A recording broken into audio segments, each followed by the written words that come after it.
কিন্তু খারাপ হয় না। যারা গরুটা অ্যাভয়েড করতে চান তাদের জন্য কিন্তু মুরগি বিরিয়ানিটা একদম পারফেক্ট।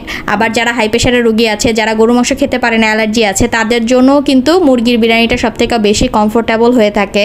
বিরিয়ানিটা দেখতে যতটা ইয়ামি আর সুন্দর লাগছিল, খেতেও কিন্তু বেশ মজা হয়েছিল মাশাল্লাহ। ঘরের যতগুলো সদস্য আছে সবাই খেয়ে অনেক ভালো বলেছিল। আর বিরিয়ানিটা সবসময় আমি এভাবে করেই মিশানোর চেষ্টা করি, যাতে একটা স্তর বা আরেকটা স্তর থাকে এরকম, আর সুন্দর করে সাইড থেকে বাড়লে যাতে মাংসর পিস কখনোই যাতে কারো কম না পড়ে, এটা চিন্তা করেই আসলে বিরিয়ানিটা সবসময় বাড়তে হয়। তো বিরিয়ানিটার ব্যাপারটা কিন্তু অনেক বেশি এক্সক্লুসিভ এখনকার বাচ্চাদের জন্য। তো বিরিয়ানিটা মজা হওয়াও কিন্তু অনেক বড় একটা ফ্যাক্ট, কারণ বাচ্চারা যদি খেয়ে মজা না পায় আসলেই কিন্তু তারা তখন এটা অ্যাভয়েড করে।